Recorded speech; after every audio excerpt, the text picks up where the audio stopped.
Operation সিন্দুর শেষ হয়ে যায়নি।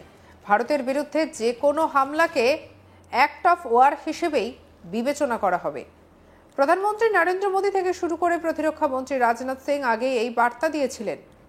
আর এবার এই হুঁশিয়ারি শোনা গেল ভারতীয় সেনার এক কর্তার মুখে। প্রসঙ্গত, রাজস্থানে ভারত পাকিস্তান সীমান্তের অদূরে থর মরুভূমিতে মহাজন ফায়ারিং রেঞ্জে 28 থেকে 30 অক্টোবর পর্যন্ত মহড়া চালায় ভারতীয় সশস্ত্র বাহিনী। ভারতীয় সেনার এই মহড়ার নাম দেওয়া হয় কবচ প্রহার। এই মহড়া শেষে ভারতের ওপর পাকিস্তানের যে কোনো সন্ত্রাসী হামলাকে অ্যাক্ট অফ ওয়ার হিসেবে গণ্য করা হয় এবং হুঁশিয়ারি দিলেন এই নিয়ে ভারতীয় সেনার দক্ষিণ পশ্চিম কমান্ডের commander lieutenant general Manjinder Singh.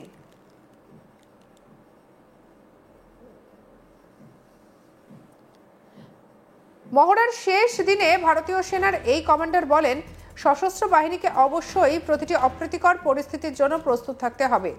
তিনি বলেন, আমাদের মূল লক্ষ্য রাতের যুদ্ধের ক্ষমতা বাড়ানোর দিকে। সে কারণে আমাদের প্রশিক্ষণের মহড়া 70% রাতে এবং 30% দিনে পরিচালিত হচ্ছে। Commander lieutenant general Manjinder Singh বলেন, ভারতীয় সেনাবাহিনী নিউ নর্মালের রাজনৈতিক নির্দেশনা অনুসরণ করছে, যার অধীনে দেশের ওপর যে কোনো সন্ত্রাসী কর্মকাণ্ডকে যুদ্ধের পদক্ষেপ হিসেবে বিবেচনা করা হবে এবং সেনাবাহিনীকে এই ধরনের যে কোনো কর্মকাণ্ডের জন্য প্রস্তুত থাকতে হবে। এর জন্য প্রচুর প্রযুক্তি এবং সক্ষমতা চালু করা হয়েছে।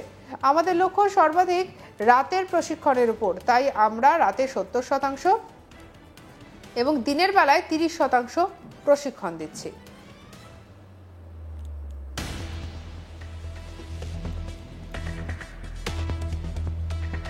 Lieutenant general commander Manjinder Singh की बोलेছেন, শুনবো।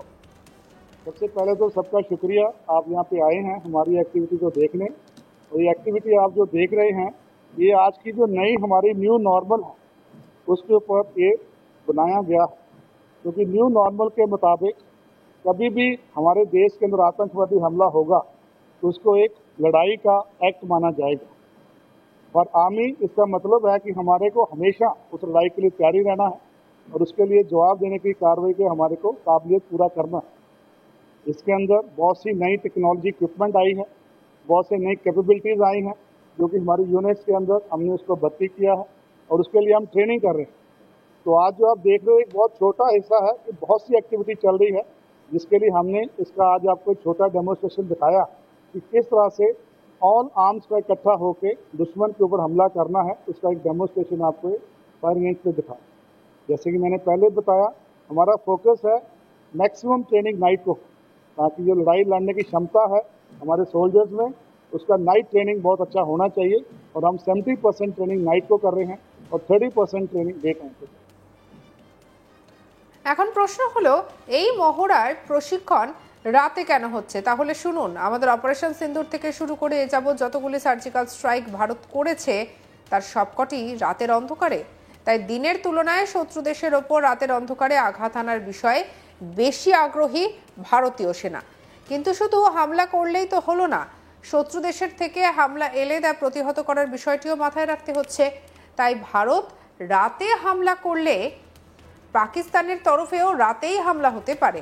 তাই সেই হামলা প্রতিহত করার লক্ষ্যেও রাতের বেলায় এই মহড়া বেশি জোরদার করছে ভারতীয় সেনা।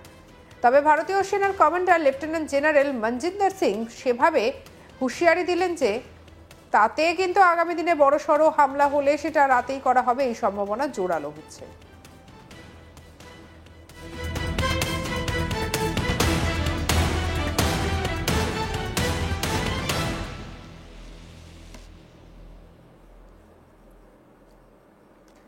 টানা 2 দশকের স্ট্র্যাটেজি।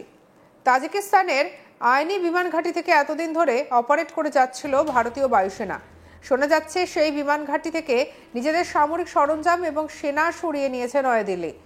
আইনি বিমান ঘাঁটি এতদিন এই পাকিস্তানকে চাপে রাখার জন্য অন্যতম বড় স্ট্র্যাটেজিক অ্যাডভান্টেজ ছিল ভারতের কাছে। এতে করে চাপেও ছিল চীন।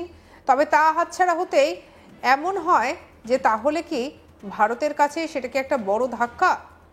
তাজিকিস্তানের কৌশলগতভাবে গুরুত্বপূর্ণ আইনি বিমান ঘাঁটিতে সামরিক উপস্থিতি পুরোপুরি প্রত্যাহার করে নিল এবারে ভারত।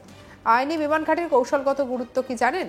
এই বিমান ঘাঁটি তাজিকিস্তানের রাজধানী দুসানাবে মাত্র সেখান থেকে 15 কিলোমিটার দূরে অবস্থিত। এই বিমান ঘাঁটিটি আফগানিস্তানের ওয়াখান করিডোর থেকে মাত্র 20 কিলোমিটার দূরে অবস্থিত। এর ভৌগোলিক অবস্থান এমনই যে পাকিস্তান এবং চীনের বিরুদ্ধে লড়াই করার জন্য ভারতের কাছে লাভজনক। এই আইনি ঘাঁটিতে প্রায় 150 জনের মতো ভারতীয় কর্মী সেখানে কর্তব্যরত ছিল।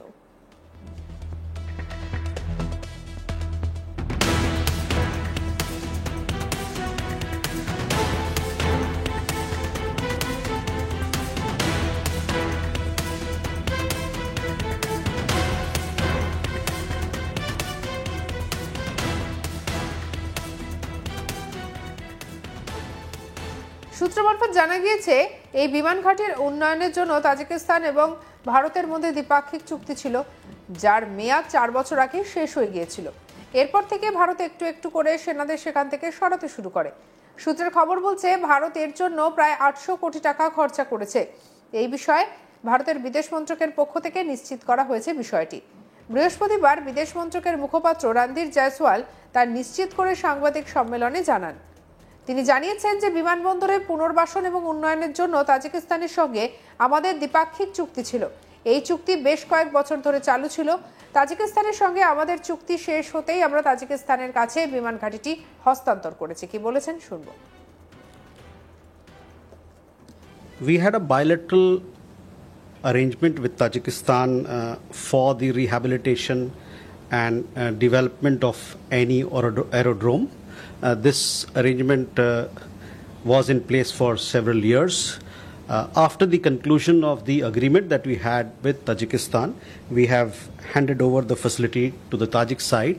This happened in 2022. বিমানবন্দরে পুনর্বাসন এবং উন্নয়নের জন্য তাজিকিস্তানের সঙ্গে আমাদের দ্বিপাক্ষিক চুক্তি ছিল। এই চুক্তি বেশ কয়েক বছর ধরে চালু ছিল, এমনটাই জানালেন তিনি। ভারত আইনি বিমান ঘাঁটিতে সুখোই 30 MKI যুদ্ধ বিমানও মোতায়েন করেছিল। আর সেই সময় বিমান বাহিনী এবং সেনাবাহিনী উভয়ের কর্মকর্তা সহ প্রায় 200 জন ভারতীয় সামরিক কর্মী সেখানে ছিলেন। ভারতের মূল উদ্দেশ্য ছিল তালিবান বিরোধী নর্দার্ন অ্যালায়েন্সকে নানান ধরনের জিনিসপত্র সরবরাহ করা এবং সুযোগ সুবিধা প্রদান করা। এছাড়াও তাজিকিস্তানের ফারখুরে একটি ডিফেন্স হাসপাতাল তৈরিতে সাহায্য করেছিল ভারত। সূত্র জানিয়েছে যে ভারতের সমস্ত সামরিক এবং প্রযুক্তিগত সম্পদ এবং সেখানে মোতায়েন কর্মীদের 2022 সালের মধ্যেই প্রত্যাহার করা হয়েছে। চুক্তি শেষ হতেই আইনি বিমান ঘাঁটি এখন পুরোপুরি তাজিকিস্তানের অধীনে। 31 অক্টোবর ইতিমধ্যেই এই পুরো বিষয়টা জানা গিয়েছে।